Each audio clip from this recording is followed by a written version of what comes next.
Moving on to cranial nerve number 2. Cranial nerve number 2 is actually this is my rendition of an eyeball. Okay, so there's the eye, here's the pupil. We'll talk a whole lot more about vision later on in the semester. But cranial nerve number 2 actually is derived from the cells inside the eyeball in the retina. Okay.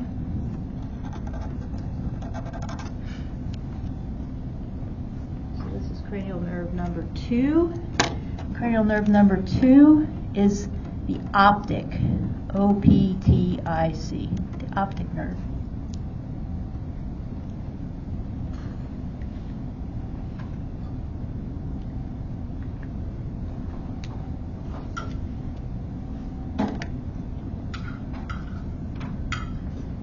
Okay, moving on down. So cranial nerve number 1, olfactory, cranial nerve number 2, optic, are not in the brain stem proper. Okay, those are 2 of the 12 that aren't. There's going to be 1 more. Okay, so you have 1 in the nasal cavity, 1 out of your eyeball. Cranial nerve number 3, we've seen that before. That resides here in the midbrain. Okay, I'll draw it in bilaterally. So this is cranial nerve number 3.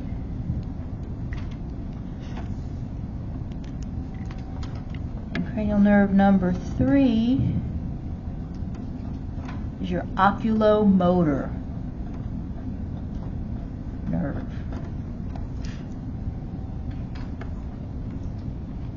Yep. Sorry, is the nerve like the colored part?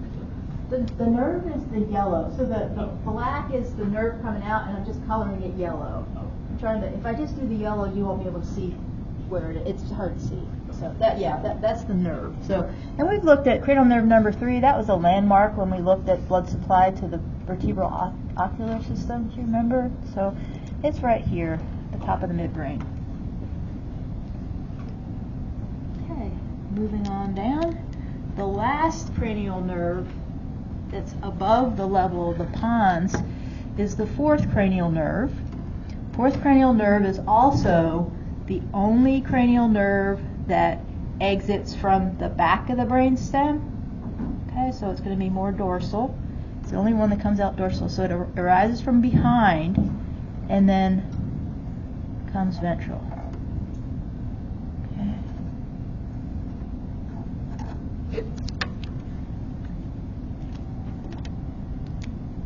So this is my 4th cranial nerve. My 4th cranial nerve is known as my trochlear nerve.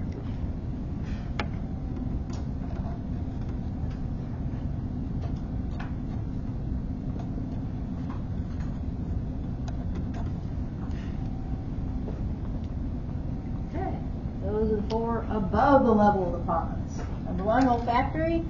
It's in the nasal cavity. Number 2, optic. Comes from the cells that make the retina. 3, ocular motor, it's at the level of the midbrain. And number 4, trochlear, only one that comes out dorsally, which becomes ventral, comes around from the back. Okay, moving on down. Might be helpful. So just to make it clear, I'm going to go ahead and put my little dots in to distinguish left from right, because all these are bilateral.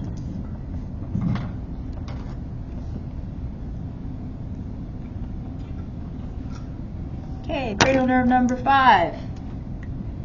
First one we're going to see that's in the pons. Cranial nerve number 5 arises from the lateral pons here. It's a very large cranial nerve. Lots of sensory function.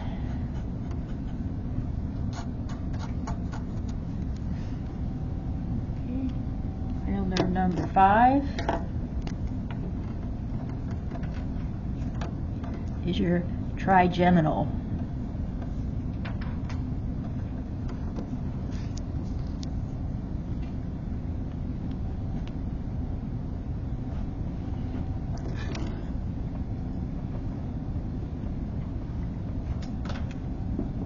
so they sort of come out in order. So you have 3, and then 4, and then 5. Right? So 3, 4, and 5. Number 6 is going to come out more medially. Okay, right here.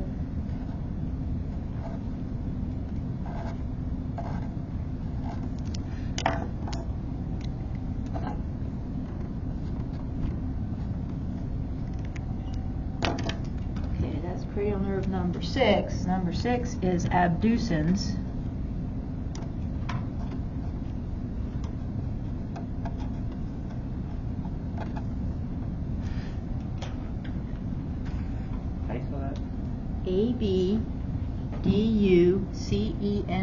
Abducens, abducens.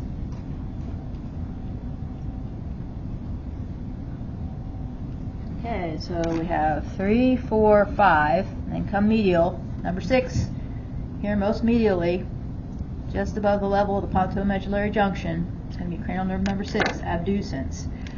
Going laterally, you have number 7.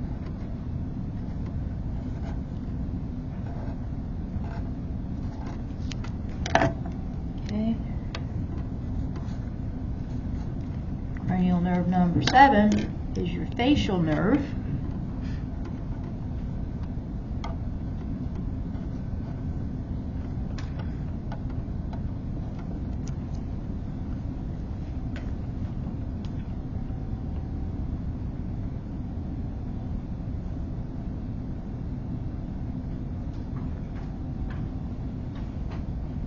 Okay, so we have 3, 4, 5, 6, 7. Just lateral to 7 is number 8.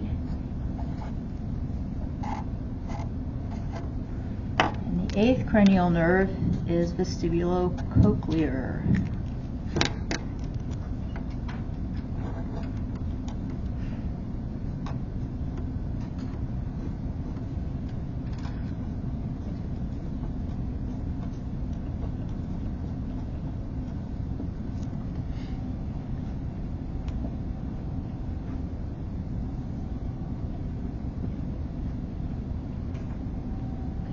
There are the 4 cranial nerves, 5 through 8, present in the pons. Cranial nerve 5 trigeminal, 6 abducens, 7 facial, and 8 vestibulocochlear. Okay, so 3, 4, 5, 6, 7, 8. Going on down, I'm going to talk about the 4 cranial nerves that are below the level of the pons. And the first one that we're going to look at is cranial nerve number 9. 9 comes out right here.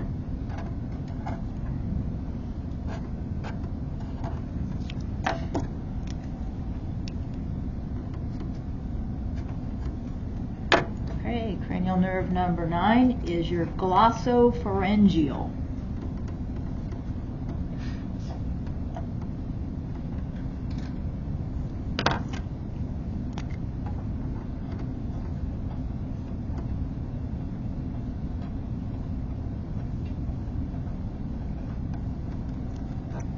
Glossopharyngeal. First one that we're seeing coming out of the medulla.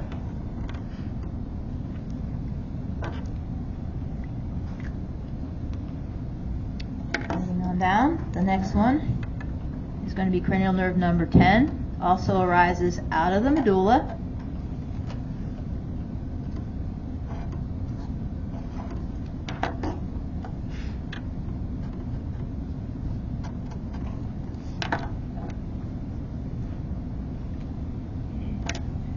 Cranial nerve 10, lots of functions we're going to learn about, and that's going to be your vagus nerve.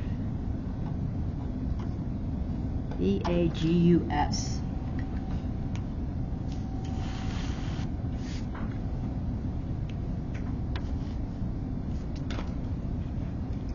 Okay, below the level of the pons, we have cranial nerve number 9, glossopharyngeal, and we also have cranial nerve number 10. Both are arising out of the medulla. Okay, cranial nerve number 11 is a little bit different.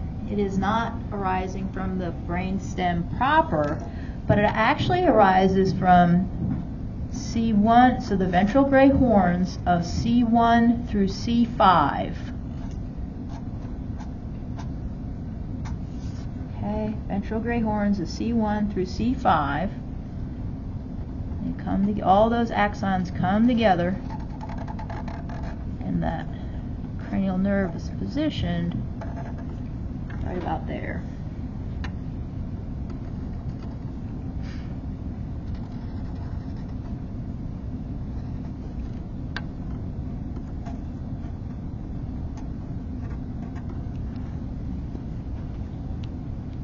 As the axons arise from the ventral gray horns of C1 through C5, those axons come together, travel up the medulla, and positioned right there. Cranial nerve number 11.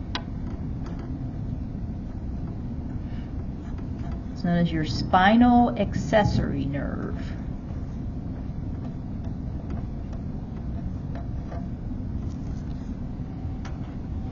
Accessory.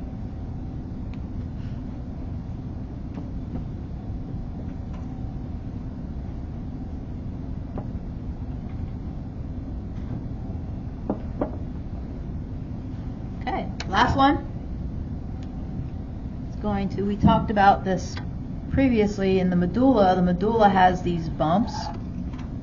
We talked about the innermost bump being the pyramid and the outermost bump being the olive, if you remember back to what we talked about. So this cranial nerve number 12 actually comes out between these two bumps. And between the two bumps, where it arises, has a name, and it's called your pre-olivary sulcus. And that makes sense because it's in front of the olive, right? So cranial nerve number 12 comes out of your pre-olivary sulcus, and I'll label that too. So this is 12. Here's your nerve. And this is your pre-olivary sulcus. It's right in front of the olive.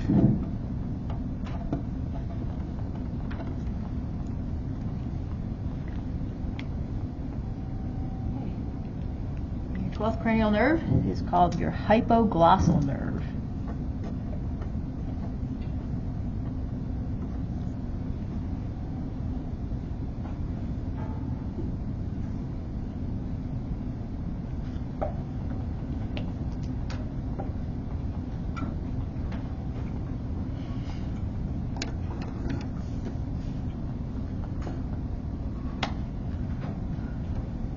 Okay, so 4 cranial nerves above the level of the pons. Number 1, olfactory. 2, optic. Olfactory comes from your nose.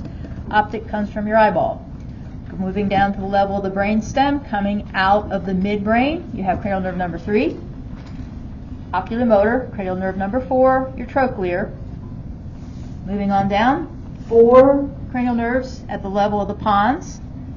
Cranial nerve 5, trigeminal. The medial, abducens, facial, and vestibulocochlear, 6, 7, and 8. 4 cranial nerves below the pons, glossopharyngeal, number 9, out of the medulla. Vagus, number 10, out of the medulla. Cranial nerve number 11, spinal accessory, arises from ventral gray horn of C1 through C5. And cranial nerve number 12 arises from the pre-olivary sulcus in the medulla, and that's known as your hypoglossal.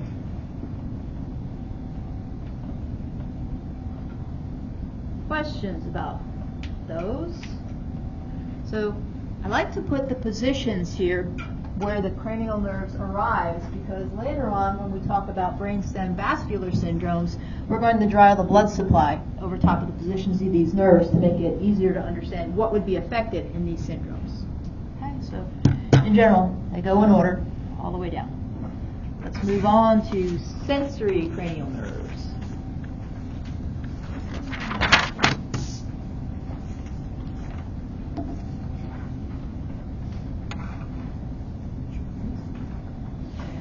Like I said before, the most important thing we're going to learn today is the functions of the cranial nerves. I think it's easiest to learn the functions if I think about the kinds of functions for all different cranial nerves. So there are 3 cranial nerves that only have a sensory function. Okay, that's what we're going to look at first. So the sensory cranial nerves, their function is only sensory, nothing else. Okay, those cranial nerves are cranial nerve number 1. Does anybody remember the name of cranial nerve number 1? Olfactory. Okay. Again, I'll draw my little rendition of a nose here. And when we think about the origin, O stands for origin here. The origin of the olfactory nerve is going to be the nasal cavity.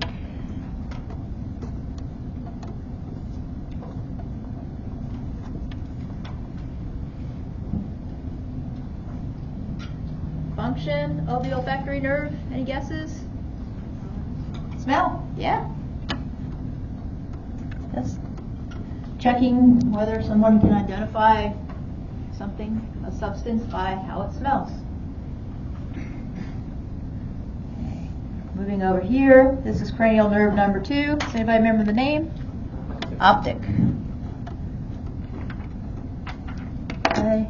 Optic nerve comes out of the eyeball.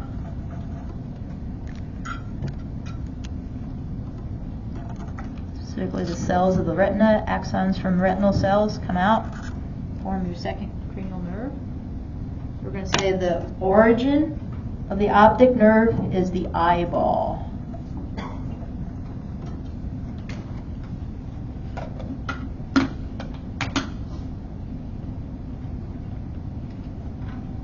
Any ideas for the function for the optic nerve? Vision, yeah. Sight, vision. Let's say vision. We'll talk a whole lot more about vision. We'll have a whole day to talk about vision later on in the course. But in general, second cranial nerve is responsible for vision. And then moving on down, this is cranial nerve number 8. Anybody remember the name for cranial nerve number 8? Vestibulocochlear.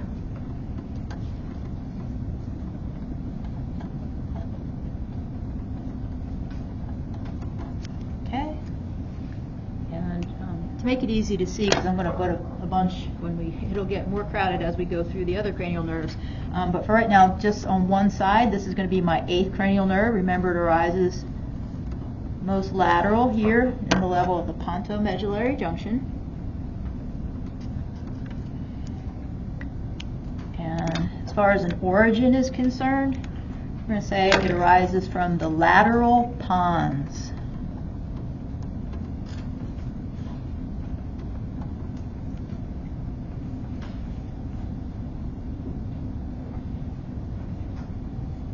Again, this would be bilateral like we drew it before, but it'll just get too crowded once we get to the other cranial nerve, so I'm just going to do one side. Now the vestibulocochlear 8th cranial nerve has 2 separate functions. Anybody know what the functions are? Did you have a question? No, we're discussing the function of hearing. Yeah, hearing's going to be one of them. Okay. Hearing. And as far as the hearing is concerned, it's responsible for innervating, and we'll talk more about this later, something called the cochlea. CHO is the main organ for hearing. It's going to be the cochlea. And then there's one more part. Balance. Yeah, balance. Okay, we'll put that first. So a function is going to be involved in balance, and the organ itself that it innervates is known as the vestibular system. Good. Okay, your vestibular system.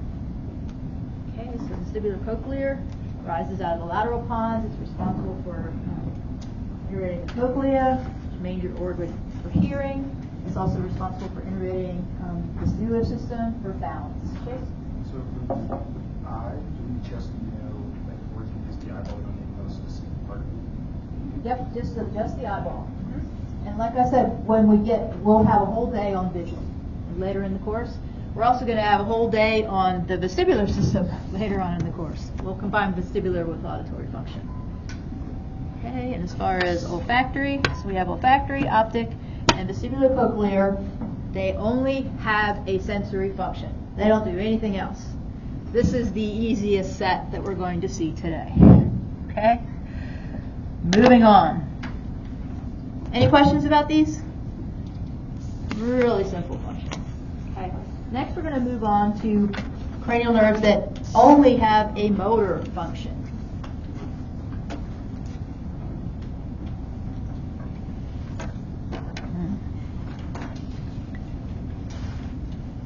These are only motor cranial nerves. And I apologize, the Xerox machine kind of cut off a little bit on the outside. So this first one that we're going to talk about is cranial nerve number 3 here. Make that a little bit more clear. When I'm talking about motor function, I'm going to choose to use something that's red in color, or a marker that's red in color. So if you want to try and keep the colors with me, if you have red, I think that'll be helpful moving forward. The colors have red is going to be my motor. All right, so when I write it out, I'm going to write it in red. All right, as far as cranial nerve number 3, that's going to be my oculomotor cranial nerve.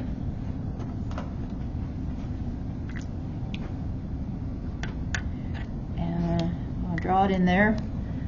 Here's my 3rd cranial nerve I've talked about before. Ocular motor here.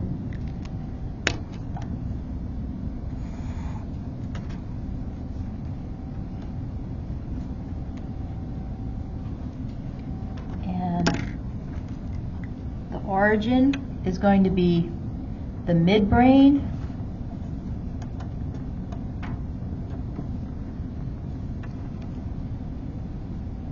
And specifically, it's going to arise at the level of something known as the superior colliculus. And this is something we talked about way back a long time ago when we looked at the outside of the brainstem. It's just one of the bumps. There's superior and inferior colliculus. You just need to know that the midbrain for ocular motor arises in the midbrain at the level of the superior colliculus.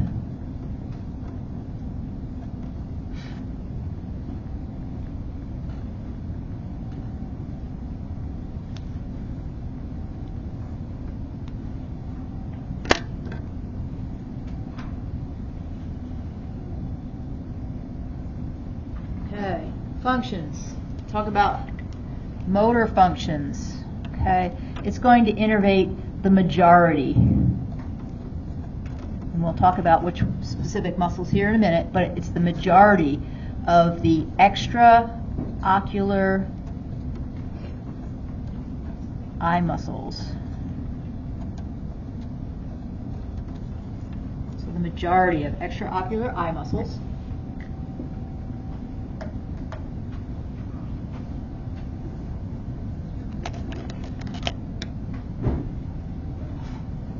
Talked about different kinds of motor activity way back when on the first day of class, and I talked about voluntary motor activity. Does anybody remember the other kind of motor activity that's involuntary? It'd be like an autonomic function, so it's automatic. Involuntary motor function, and to indicate that, I'm going to use a marker that's green in color. So the 3rd cranial nerve. Another motor activity that's autonomic is going to be something known as lens accommodation. So that means that it's responsible for changing the shape of the lens of your eye so that you can focus light coming into your retina. And we'll cover that more when we get to vision. Yes? Sorry, can you repeat one more time why this one's green? Sure. It's a motor function, but it's an autonomic nervous motor function.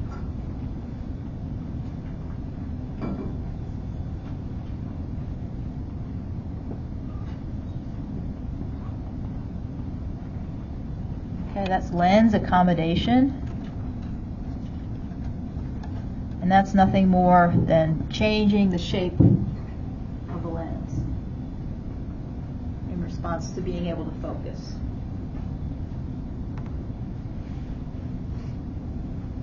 Okay, the other autonomic function is going to be pupillary constriction.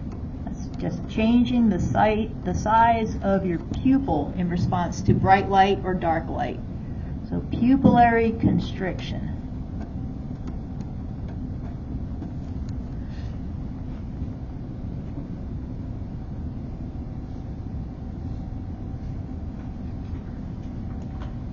Okay, third cranial nerve is oculomotor nerve. It innervates the majority of extraocular eye muscles.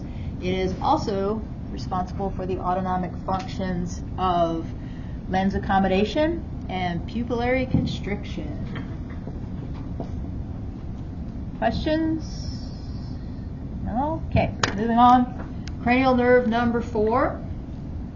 Cranial nerve number 4 is going to be your trochlear. Again, it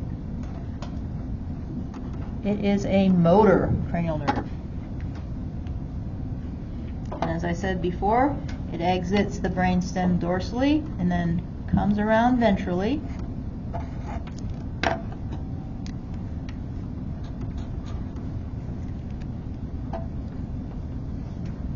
This is your 4th cranial nerve, trochlear.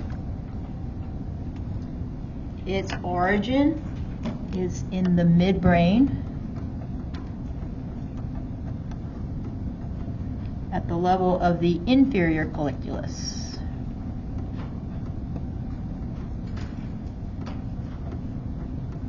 Okay, the inferior colliculus is just below the superior colliculus in the midbrain. Just 2 little bumps on the back end of the midbrain.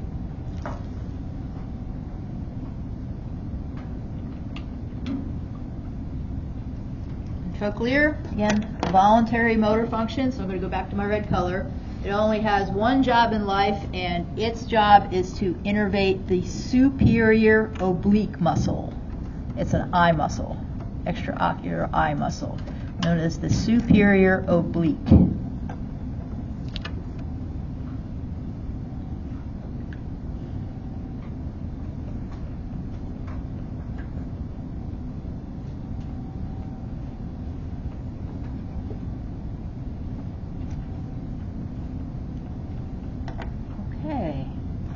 Moving on down, we're going to go here. So those are both arising out of the midbrain, coming out of the pons. I know it's difficult to see, but this is really this is a Roman numeral number 6 here.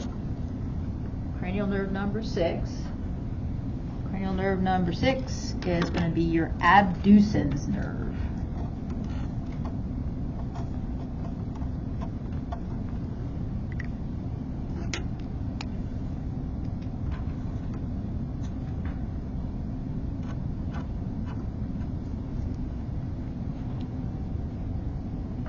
Abducens nerve, and you remember it's going to come out just above the level of the pontomedullary junction here, most medial. It's going to be your abducens.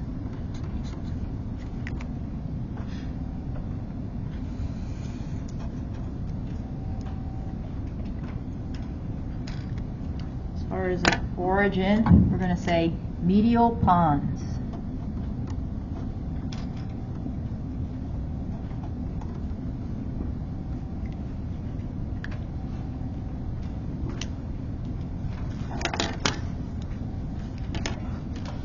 Okay, abducens has one job in life.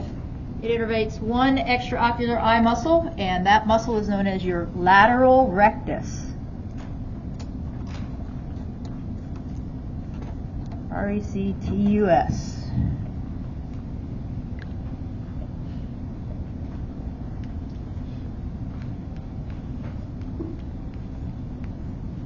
Might be helpful if I put my midline in so I can separate, since I'm only drawing one side.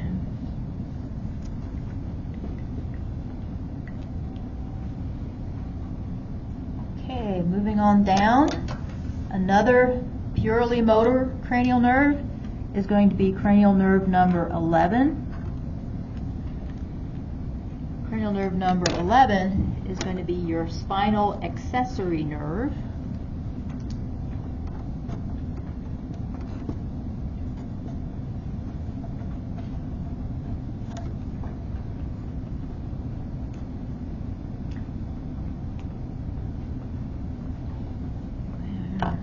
spinal accessory nerve does not arise from the brainstem proper.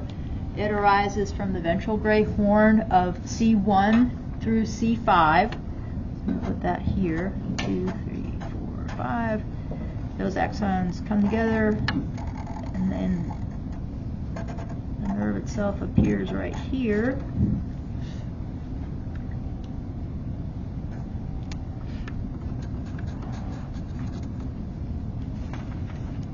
So as far as the origin is concerned, it is the ventral gray horn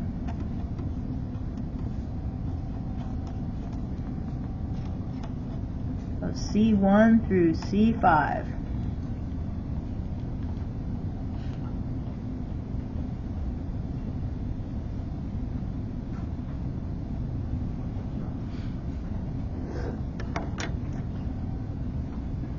Okay, does anybody know what spinal accessory nerve innervates?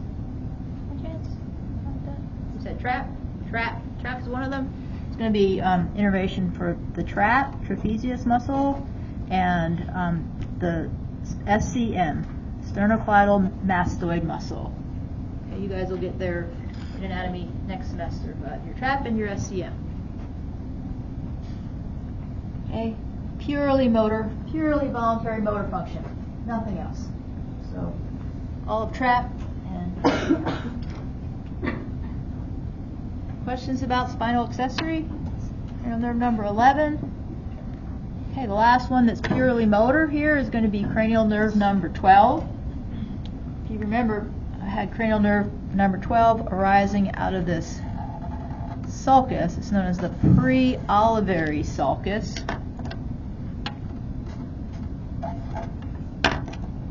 Oh. Cranial nerve number 12 is your hypoglossal.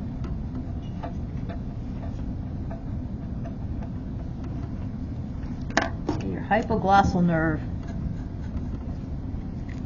As far as the origin, it's in the medulla, it rises from the medulla, specifically out of the pre-olivary sulcus.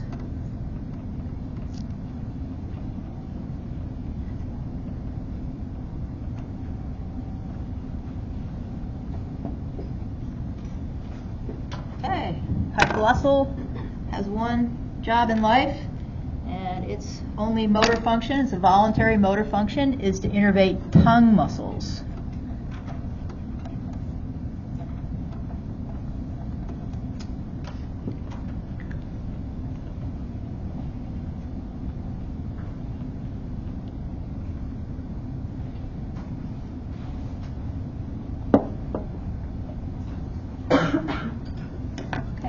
All these cranial nerves, 3, 4, 6, 11, and 12, have only a motor function, nothing else. Cranial nerves number 3 is a little bit unique here because it has that autonomic function, those two autonomic functions, lens accommodation and pupillary constriction. Bless you. Okay, questions about the motor cranial nerves? All right, let's move on to extraocular eye muscles. Like I just mentioned, cranial nerves 3, 4, and 6 are involved in innervating extraocular eye muscles. And oh, that's okay. I thought you were laughing at my picture because there was one day that I was walking down the hall. I had just Xeroxed these, and I'm walking down the hall, and who's coming? And I have these things in my hand, and who's coming toward me but Dr. Igler? You know what she thought these were, right?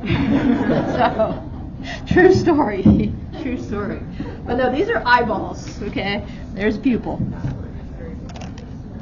All right, thinking about extraocular eye muscles. I'm just going to use a brown color to draw the position of the eye muscles. So here's the first muscle that we're going to talk about.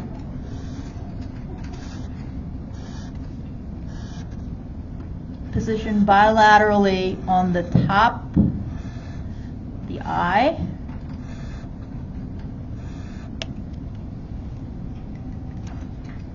Okay, and this muscle is known as the superior rectus. That's on top.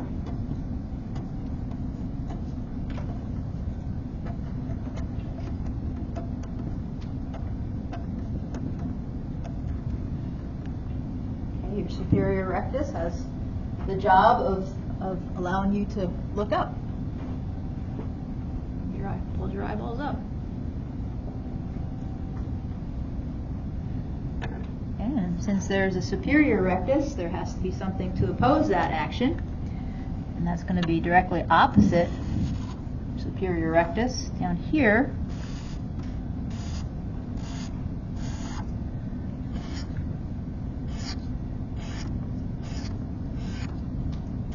Okay.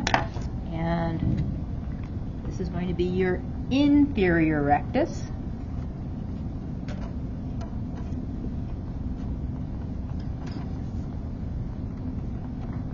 Bilaterally.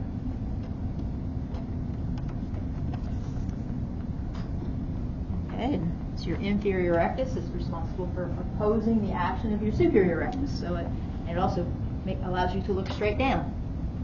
Straight down. Okay.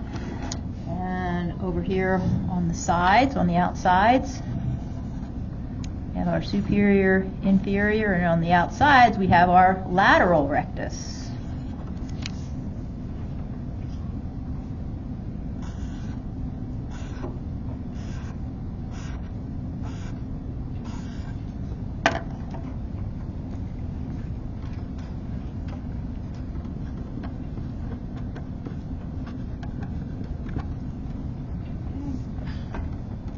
Lateral rectus.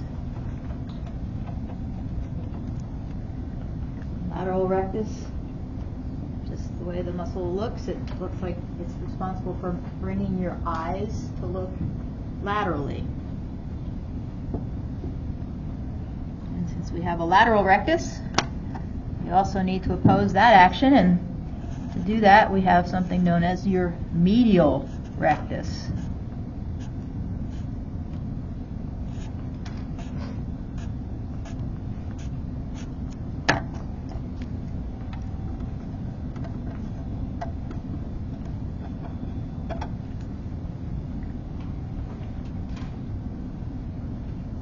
Medial rectus is responsible for bringing your eyes to turn medially.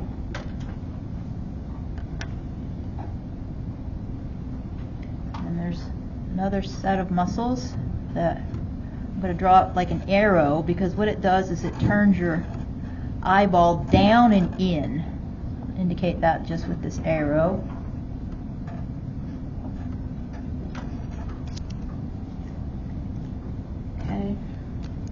These muscles bilaterally are your superior oblique,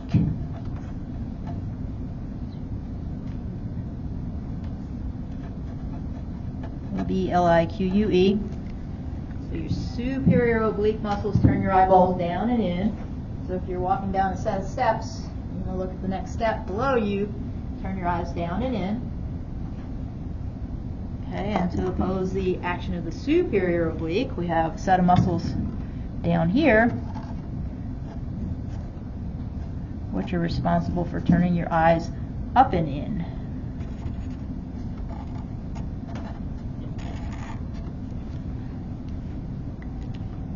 Okay, these muscles are your inferior obliques.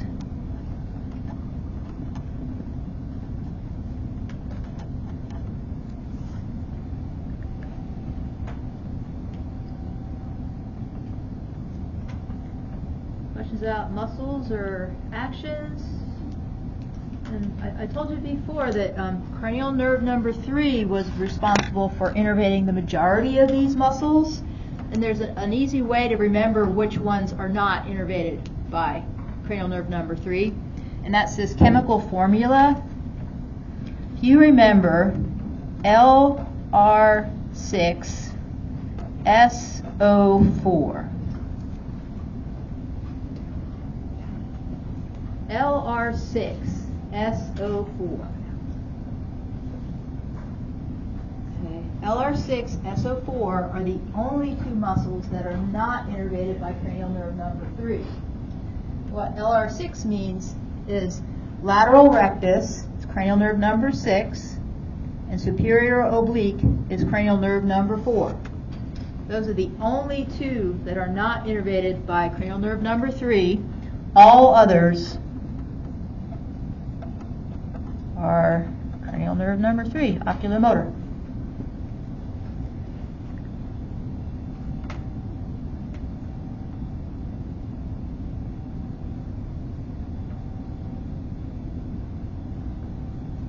Yes. Superior oblique was up and out, right?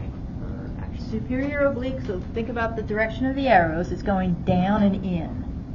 and inferior oblique is Up and in.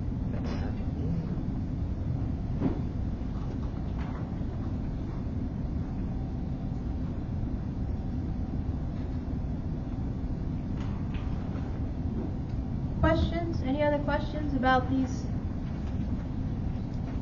eye muscles?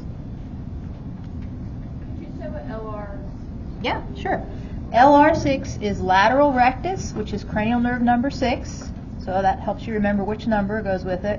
And SO4 is superior oblique cranial nerve number 4. So if you remember LR6, SO4, those are the only two muscles that are not innervated by cranial nerve number 3. It's the job of cranial nerve number 3 to innervate the rest. So in other words, if you have a damage to your cranial nerve number 3, your vision's not going to be very good.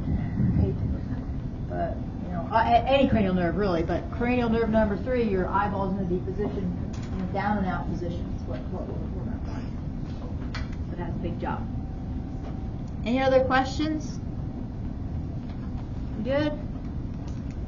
All right, let's move on to mixed cranial nerves. Actually, it's close enough. Let's go ahead and take a 10-minute break. If you come back by 2, we'll be good.